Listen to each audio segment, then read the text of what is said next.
Namaskar. Welcome to this session.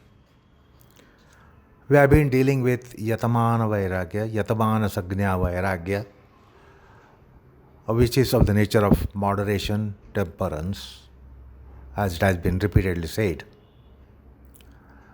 Uh, but there's one more thing to be considered here, that the thirst, or what is called as trushna, the thirst is sometimes innate and sometimes relative and extraneous. So, one which is very innate kind of thirst, uh, it requires care to be handled carefully. But there is something that is relative kind of thirst, and it is dependent on factors.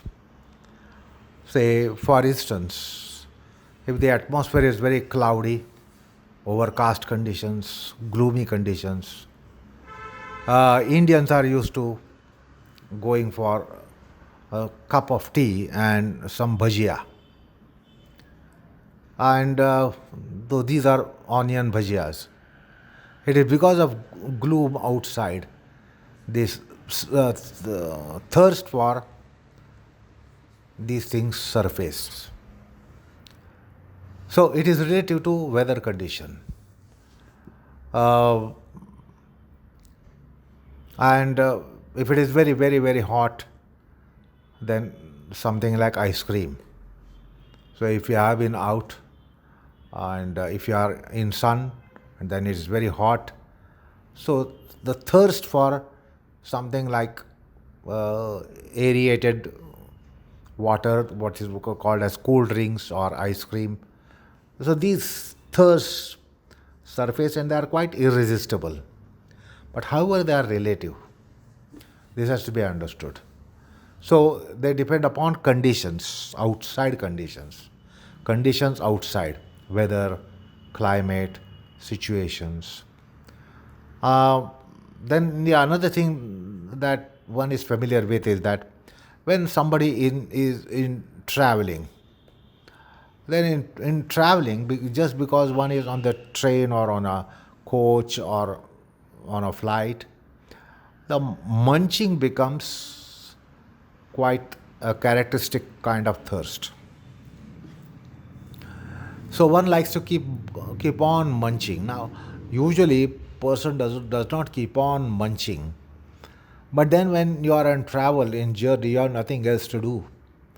Otherwise, you are occupied in some engagements, activities, etc.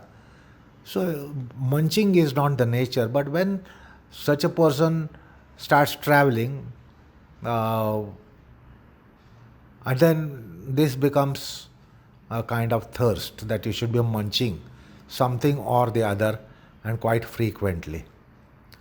So these are certain kind of things which are relative things, extraneous things that depend upon conditions, that you are traveling or gloomy weather and overcast conditions, or uh, very hot, sunny, and very hot, then ice cream like things and cool drinks. So the thirst would surface because of such extraneous conditions. Now, in Yatamana Sagnya Vairagya, there is a thought process which gets prominence, and then it gives a counseling that this is something superfluous. This thirst is superfluous. And once this comes to the mind that this is a superfluous thirst, little reformation can take place. But if it's a very innate kind of thirst, uh, which is rooted in our vasanas and subconscious tendencies, then little care has to be taken in handling those and managing those. But such superfluous things, superfluous thirst, uh, should be taken measure as as earlier as possible, and before we try to do something on passion rooted thirst. So this is not a passion rooted thirst. This is a superfluous kind of thirst, feeling like eating bhajiyas with a cup of tea because of gloomy weather, in the rainy seasons, or perhaps even raining, drizzling, while on travel. So these are extraneous factors which are giving room for certain thirst, which is really it doesn't have some sound foundation, and therefore some measures should be taken on this. And in Yatamana Sagna Vairagya, with Satsanga, Sadhana Sangha, Shastra Sangha, etc., one realizes that these are not my tendencies, or sometimes in social conditions, because you are in a society and you are in a social get together, and then so many things take place because of that situation. So there are situational thirsts, relative thirsts, which should be considered, and they should be managed uh, at the first instance before we go for managing thirsts which are deeply rooted in our tendencies, in our vasanas, deep rooted in our psyche. So that is one more thing that uh, needed to be told, and that's I've done it now. Now, with regards to Yatamana Sagnya Vairagya, where reformation, temperance, moderation is the key word and is the process, uh, it must be noted that the yogic practices come very handy here. You should recall, it was told on earlier occasion in some other reference, that with yogic practices like asanas, kriyas, bandhas, mudras, pranayamas, uh, there are biochemical changes in oneself. The organs are reformed, the glands are reformed, and therefore the tendencies are reformed. So when yoga speaks of vairagya, it has some quite strong tools, strong tools which really work on one's own tendencies. So the shaucha sadhana, then the santosha sadhana, tapas sadhana, some kind of austerity, some kind of regular practices, some kind of discipline sets in if one embarks upon yoga. So life becomes more disciplined, and that is definitely an organic process. It is not by coercion or by whiplashing, etc.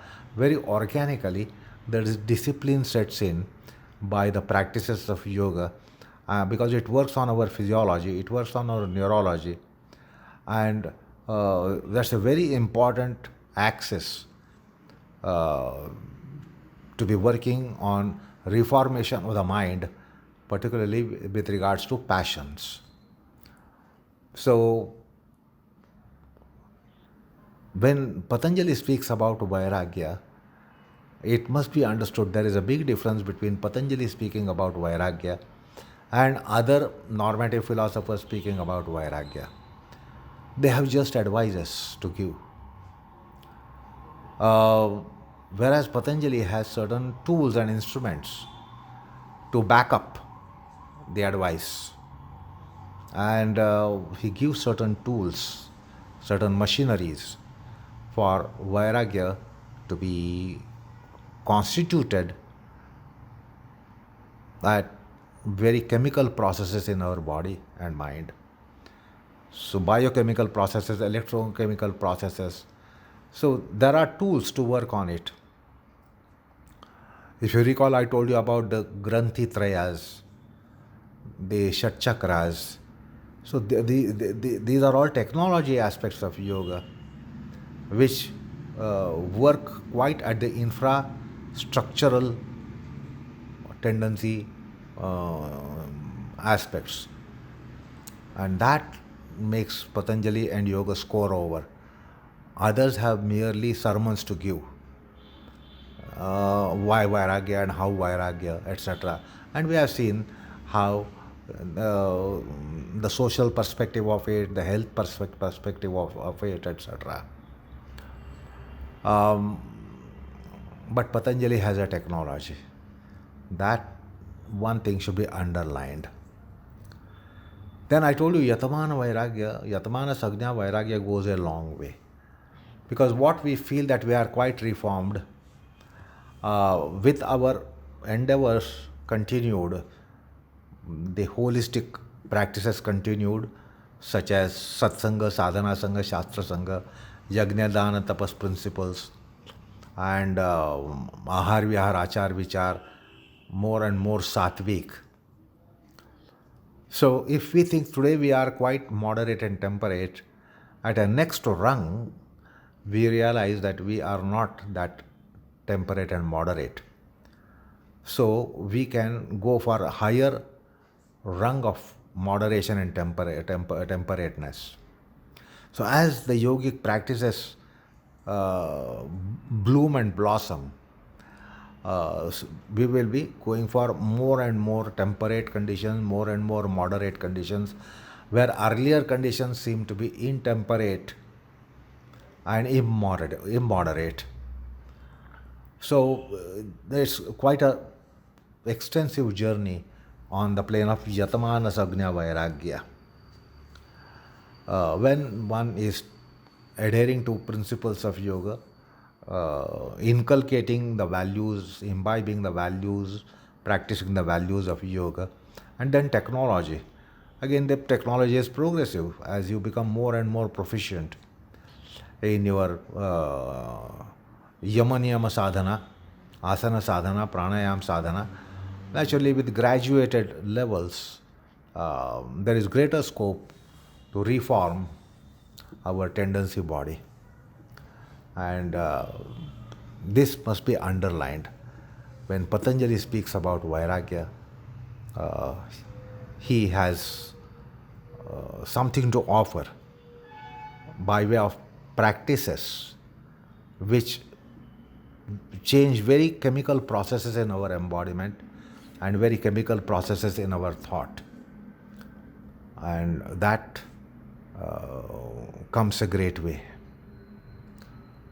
Then, when the Yatamana Vairagya has gone sufficiently ahead, then comes a phase which is called Ekendriya Sagna Vairagya. Now, this is not really a Vairagya as such, but when you have sufficient moderation, temperance, and when you are more meticulous about admeasuring your passions, and what happens, you start realizing, I had this much of passion with regards to this particular subject or this particular object, this much, and now I have come a long way. So then you start identifying which objects have how much passion, which thirst, because we have several kinds of thirsts with regards to food, with regards to sensory tendencies, with regards to consumption, etc., etc. So we have so many kinds of thirsts. It's not just one thirst. So we have several thirsts. The passion is like that there are several thirsts. So then it gives you kind of a discernment or reading that some passion has been conquered to whatever extent, 10%, 20% to 50% to 80% to 90%, and so on and so forth. So it tells you about the passion. It's a kind of, like car has a dashboard, and then it has so many meters showing you various levels from fuel to battery to temperatures and so on and so forth. So, here the seeker starts developing a dashboard which tells him how much he has conquered the passion in visual tendencies, auditory tendencies, gustatory tendencies, tactile tendencies, olfactory tendencies, and then mental tendencies with regards to ahara, bhaya, nidra, maithunam, how much he has come towards dispassion. So it is something like dashboard which tells him that this much has been conquered, this much is yet to conquer. Or in this realm I have conquered, but there is something to yet to conquer in another realm. So he starts getting these analysis and these readings. Like you have pathological report which tells you levels of various aspects in our embodiment. So he starts getting a passion report that the passion here has gone down so much, passion there not so much, passion somewhere yet to go, etc. etc. So now he can strategize. So he will get the readings because as there are countless thirsts, each there will be thirst meter. Shabda thirst meter, Sparsha thirst meter, Rupa, Rasa, Gandha thirst meter. And in the mental subjects, in the mental realm, he will also identify somewhere I have reformed 10%, somewhere 20%, somewhere 30%, somewhere not as expected. So then he can take proper measures. The seeker, the sadhaka can take proper measures. So that is why it is called Vyatireka Sagnya Vairagya. So here comes mathematics. There's something like statistics, like things which tells us about the quantum of passion, quantum of thirst in various objects. And then we'll realize that I have come a long way in dispassion in this particular realm and not that much in another realm. So he takes proper measures because he gets the passion report. The passion reports tells him how much dispassion where and whether it is to expected level or not to expected level. So he will be able to, the seeker will be able to take measures. So Vyatirika Sagnya Vairagya is not really a kind of Vairagya. It only tells you that after a particular level in Yatamana Sagnya Vairagya, when it has been sufficiently inculcated, imbibed, then comes the mathematics. And then the strategy is more based on some reports. Like we have statistical reports which tell about the quantum in say pathological reports tell you about the quantity, above normal, below normal, how much above normal, how much below normal, etc. etc. So here he gets the report, having gone a long way in Yatamana Sagnya Vairagya. So the clarity starts coming up. Yes, I have come this much, I have yet to come in particular realm. I am not up to the mark in my particular passion, but I have really have some control over the passion in particular realm. So here comes the mathematics. And therefore there will be strategies developed.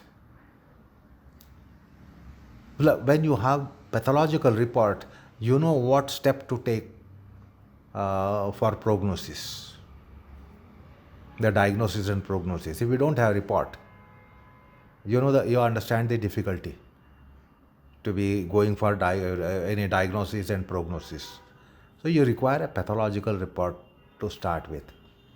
So this is a level where after certain level of yatamana sagna vairagya, when you have sufficient control attained, maturity attained, buddhi attained, wisdom attained, and you are now more uh, discreet in your habits rather than indiscreet at an earlier stage.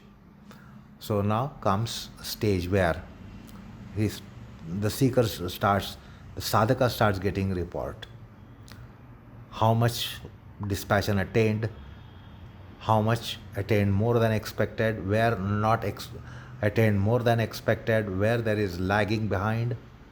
So the sadhaka will be able to take measures and steps because he has the intent of developing dispassion, and he has the content, the qualification, the machinery, the instruments, the tools, uh, and therefore the strategies will come quite in a big way. So when the strategies start coming, then it is called Vyatireka Sagna Vairagya. Vyatireka means so much passion gone, so much passion gone, so much passion going, so much passion should go, so much passion needs to go. So that's why it is called Vyatireka Sagna Vairagya, where the mathematics of dispassion comes up, and this is very important. If you take unmathematical steps, it is not proper. So it is beautifully explained in the Adhyatmic texts. Suppose you have a passion somewhere, which is a potency of, say, an ant. Now there is no need to get a bulldozer for the ant to be rolled over. So it's the passion and the measure should have correspondence. They should commensurate. If you take oversize measure, then it is not proper. See, you just want to destroy a passion which is ant-like passion, ant-size passion. You don't have to do some bombarding there, or you don't have to roll it over under bulldozer. So the measure taken commensurates with the potency of passion. This much is the power of passion, and therefore I must get this much potency of measure. There should be neither deficiency nor superfluity. So if it is superfluous, then the passion really cannot be crushed. It will come back with greater agog. You can't kill the passion. You can kill a life, you can't kill a passion. So the measures must be suitable and proper. So at the level of Vyatireka Sagna Vairagya, you start getting the measures which commensurate with the potency of the passion. And there is that mathematics. What is the potency of the passion, and with what potency of instrument it must be overcome. See, if a huge tree which has spreaded, has a wide expanse at the top, and if you want to cut the tree, ground the tree, you start clipping the far branches, the far end branches. So go on clipping those branches, and then you clip the smaller branches, smaller and smaller barks, and then you come to a larger branch, and then you come to trunk, and then you come to root. But if there is a huge tree having an enormous expanse, and if you start axing at the very root, that won't be proper measure, because the whole tree will fall and will create some devastating loss. And therefore there is a process to cut a tree. You start clipping the branches, far end branches, so the spread of the tree becomes smaller and smaller, the umbrella of the tree becomes smaller and smaller. That is important. Then smaller branches should be chopped off, and then the larger branches progressively, and then you should come to trunk of the tree. So that's the what you call uh, mathematical logical process. And in Vairagya, this kind of mathematics is very important. Otherwise, out of fervor, and which is more often a fever, you take very strong measures and you think you have banished the passion, but then it comes back with a greater agog. Because after all, it's a passion, it is vasana. So life will be killed, life will die, but vasana doesn't die. So there is no way to really bulldoze the vasanas. Nowhere such measures should be taken. So right measures, right potency of measures are used to handle the passions more successfully. So that's why it is more a mathematical process. That is why it is called Vyatireka Sagnya Vairagya.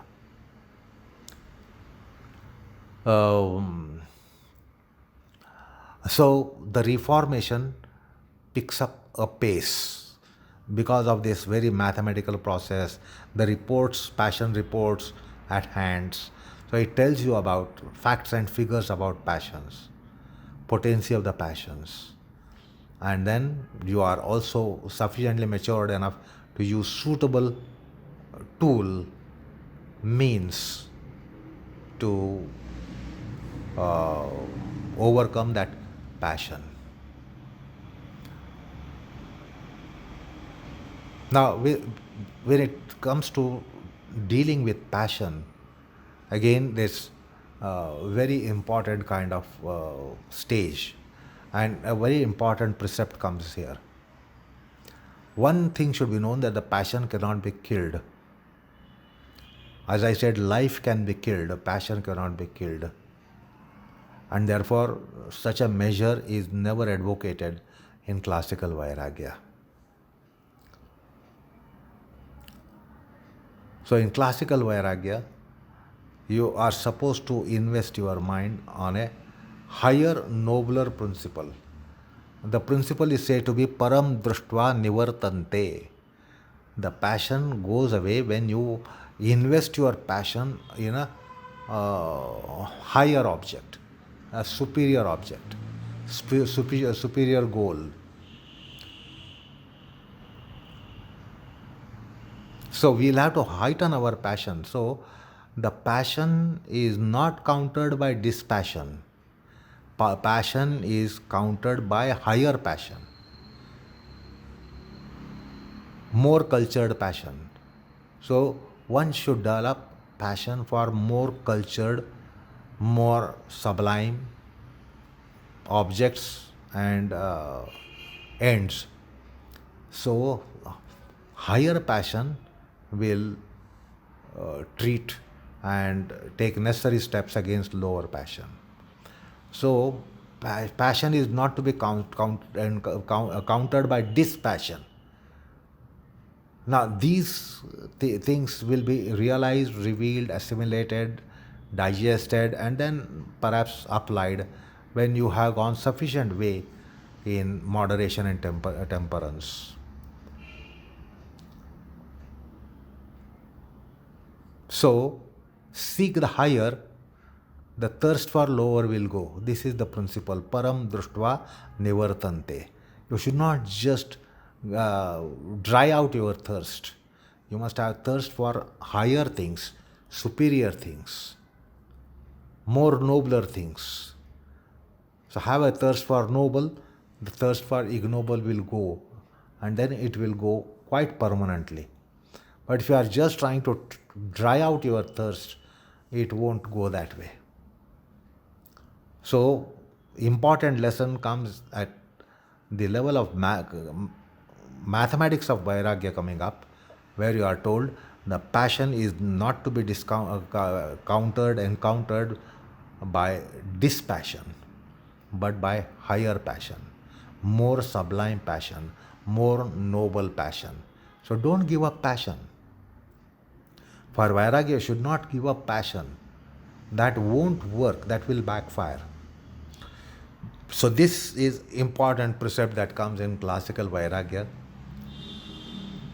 Even in case of Yatamana Sagna Vairagya.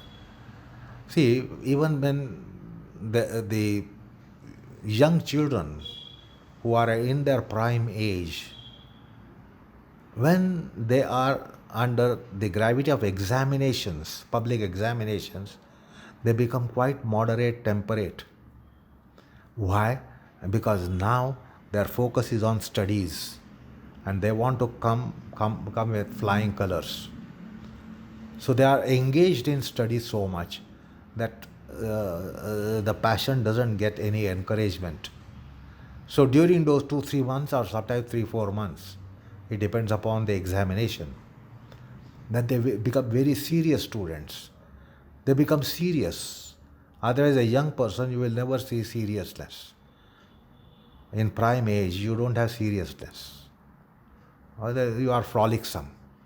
But because of pressure of examination, gravity of examination, and the intent to come with flying colors, the life becomes quite temperate, moderate.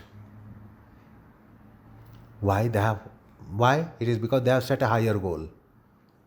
So set higher goals, the passion for lower will go away. That is the principle. So that was one more thing that I wanted to relate it to you. And then there are certain measures, like sometimes you have to use strong measures. So far you might have got impression that you should not be going severely in Vairagya path. But that's not true. You need to take sometimes severe measures, but they should be only emergency measures. They should be only emergency measures. They should not come for long run. So it is not being suggested that never take severe measures against your Vairagya, but that should be only emergency measure, short-term measure and emergency measure.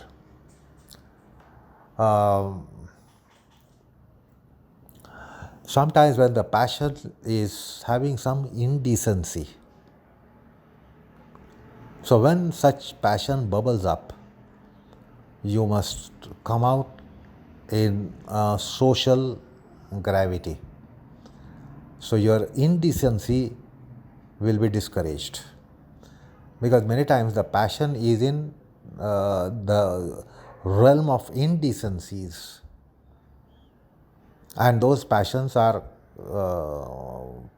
satisfied and gratified in seclusion, going for privacy, and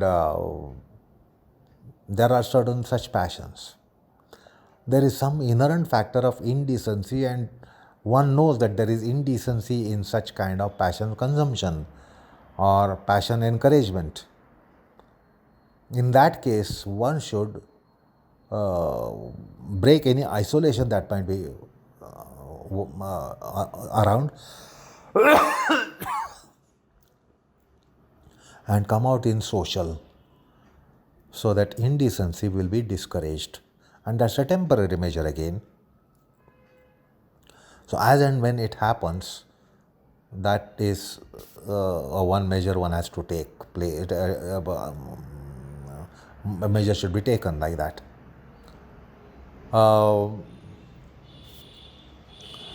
sometimes you have passion to be taking, consuming, say, sweets, eating sweets. Now, if you feel like you should eat sweets, then you must put a condition. If I want to eat sweets, I will always share with my entire group of friends. So you will not be uh, encouraging such kind of passion because you know that it costs a lot. You cannot all alone go and eat ice cream. In that case, you'll have to take 10 people and eat your ice cream. You'll have to sponsor those 9 people, 10 people, 15 people. So you have to bear the cost. Then slowly that passion will be getting discouraged. So decide over like this that if you have passion to eat something, delicacies, ice creams, you should decide that you will always share with multiple people. So it will cost you a hell of a lot. So just you can't go and eat your ice cream for some 50 rupees or 100 rupees. You'll have to shell 2,000, 3,000 rupees because you have to take so many friends with you. So you will realize that it costs a lot. This passion costs a lot. You have to decide that I will never have such consumptions individually, isolated. I will always arrange for a party which is little heavy to my economic status.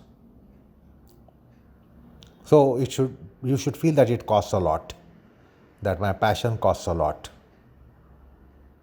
So that will slowly bring the reformation in such tendencies. So there are certain measures which the tradition has been passing on from time immemorial. Wonderful kind of inputs have come. If one is really intently wanting to practice Vairagya, Satsanga will tell you a lot about it. So Satsanga will be a great resource for you to get some modus operandi to go for passion management. So these are few things which the ancient wisdom has told us, that you have to put condition to satisfy passion. If I do this, then only I will entertain the passion. When you put some conditions on it, that I will attain this much, I will attain that much, I will work this much, I will work that much. So that will also slowly reform the tendency. So there are several ways to really go for this moderation and temperance. Wonderful advices have come from time immemorial, from generations to generations, from several generations. We have been getting wonderful advices which you could get in Shastra Sangha and Satsanga. So these were a few of such tips given by the ancient wisdom. The point is, today we also understood something which is called as Vyatireka Sagnya Vairagya. Then comes Ekendriya Sagnya Vairagya. Ekendriya Sagnya Vairagya, what does it mean?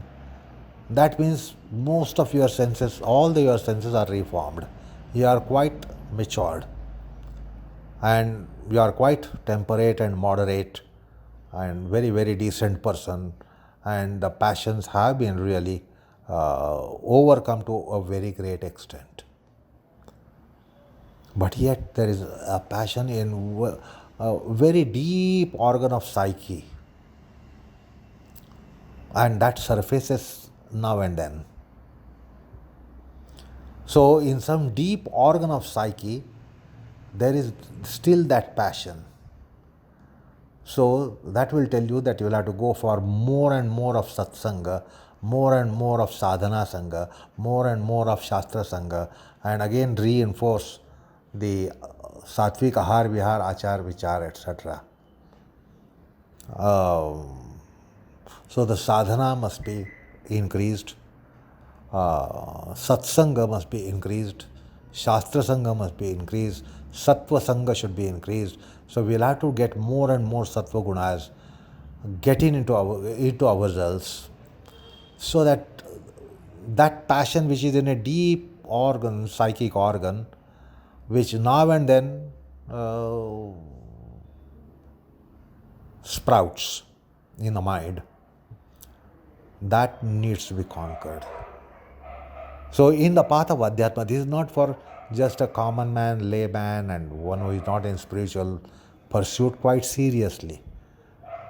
But it's a serious pursuit, means this is very important. Ekendriya Sangnya Vairagya. So, the seeker realizes that there is passion in one very deeper organ that really no axe can reach there. No axe can reach, no scissors can reach. And therefore it needs to be reformation in very samskar kosha. So that is the third level of vairagya.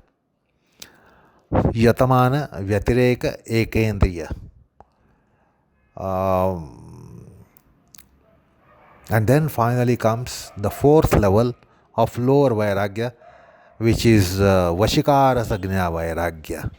Now that is only needed for one who is in yoga, one who is really qualified for samadhi and who needs to take steps for samadhi. The Ashtanga aspect, the last three aspects, dharana, dhyan, samadhi. So one who needs to take steps for the antaranga sadhana, for him Vashikara Sagnya Vairagya is needed, not otherwise. If samadhi is not at all in offing and samadhi is not at all on the horizon and samadhi is not at all aimed at, then Vashikara Sagnya Vairagya is not required. So Vashikara Sagnya Vairagya is for Samprajnat Samadhi or Samadhi. So that should be understood here. And that is why Patanjali is defining Vashikara Sagnya Vairagya, which implies that he includes Yatamana Sagnya Vairagya, Vyatireka Sagnya Vairagya, and Ekendriya Sagnya Vairagya. All these are circumscribed by Vashikara Sagnya Vairagya. So we will go to Vashikara. Vashikara means supremacy in control. Vashi, Vashikaratva. So there is supremacy of control in entire passion realm. This is truly a caliber of a yogi and not at all a sadhaka, not at all a seeker. So he is an accomplished yogi. He is qualified to go for samadhi. And that is not in our purview, but we will have to consider it because Patanjali is going to explain samadhis. And therefore these are means. Vashikara Sagnya Vairagya is the means for samadhi. Therefore, it is not for our practical purpose, but our education about samadhi, which Patanjali mentions in his text, says that Vashikara Sagnya Vairagya is the means for Samprajnata Samadhi. Therefore, we will have to take an overview of what is Vashikara Sagnya Vairagya, which has been defined in the text. But that we will do next time. Enough for the time being. Namaskar, all of you.